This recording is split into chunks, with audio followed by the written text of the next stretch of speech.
City India news Telugu ఇది చీకటి వెలుగు.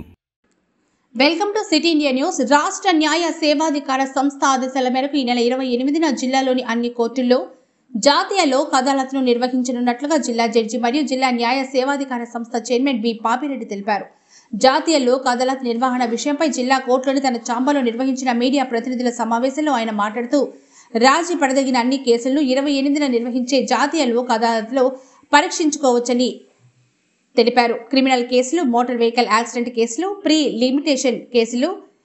లిటిగేషన్ కేసులు, ఇన్సూరెన్స్ కేసులు, ఎలక్ట్రిసిటీ కేసులు, భూ తగాదా కేసులు, ట్రాఫిక్ చాలన కేసులు, డ్రంక్ అండ్ డ్రైవ్ కేసులు, NI act, bank pre litigation కేసులు, ఈపేటి కేసులు, సివిల్ కేసులు, ఎక్సైజ్ కేసులు, చిట్ ఫండ్, చెక్ బౌన్స్ కేసులు తదితర రాజీ పడే అన్ని కేసులను పరిష్కరించుకోవచ్చని ఆయన వెల్లడించారు. రాజీ పడే 3052 కేసులను తాము గుర్తించి నోటీసులు జారీ చేశామని, సంబంధిత అధికారులకు తగిన సూచనలు సైతం జారీ చేసినట్లుగా ఆయన వెల్లడించారు.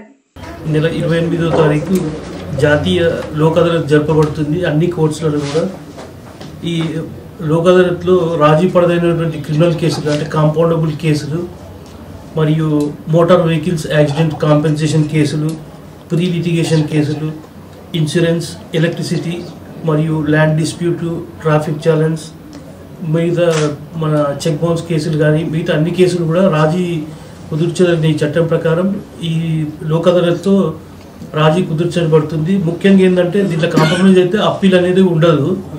మళ్ళీ కోర్ట్ ఫీ కూడా వీళ్ళకు లిటిగెంట్ పబ్లిక్ రిటర్న్ ఇవ్వడం జరుగుతుంది. కాబట్టి ఇక్కడనే ఆ తగాదా అనేది ఇక్కడనే ఎండ్ అయిపోతుంది. దాని మీద అప్పీల్ ఉండదు కాబట్టి అందరూ ఇది ఉపయోగించుకోవాలా. దీనికి ముఖ్యంగా మేము 2 సెప్టెంబర్ నుంచి already pre Lok Adalat sittings జరపడం జరుగుతుంది.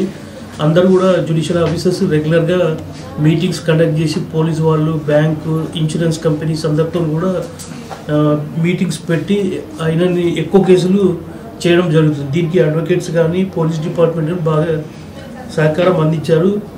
అదేవిధంగా ముఖ్యంగా మా రిక్వెస్ట్ ఏంటంటే దీనికి ఎక్కువ వైడ్ పబ్లిసిటీ ఇవ్వాల్సిన అవసరం అయితే ఉంది. ఎందుకంటే రూరల్ ఏరియాలో చాలామందికి దీని గురించి అసలు ఎక్కువ ఉపయోగపడే సబ్జెక్ట్ కాబట్టి వాళ్ళకి చాలామంది ఇల్లిటరేట్ రూరల్ పీపుల్కి వాళ్ళకి ఎవరు తెలియదు. కాబట్టి మీరు ఇది కనీసం ఈ లోక్ అదాలత్ అనే సబ్జెక్ట్ అన్నా తీసుకెళ్తే వాళ్ళు ఏందని కనుక్కొనైనా ముందుకు రావడం జరుగుతుంది. చాలా ఎక్కువ కేసులు కూడా మనం చేయడం జరుగుతుంది. ఇప్పుడు లాస్ట్ టైం కూడా మన మహబూబ్నగర్ జిల్లాలో చాలా కేసులు డిస్పోజ్ చేయడం జరిగింది.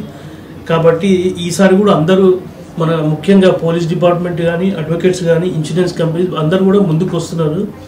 లాస్ట్ టైం కంటే ఎక్కువ డిస్పోజల్ రావాలని చెప్పి మీకు పైన కేసులు డిస్పోజ్ అయింది లాస్ట్. ఈసారి 10,000 వరకు దాటిపోవాలని చెప్పి అనుకుంటున్నాను.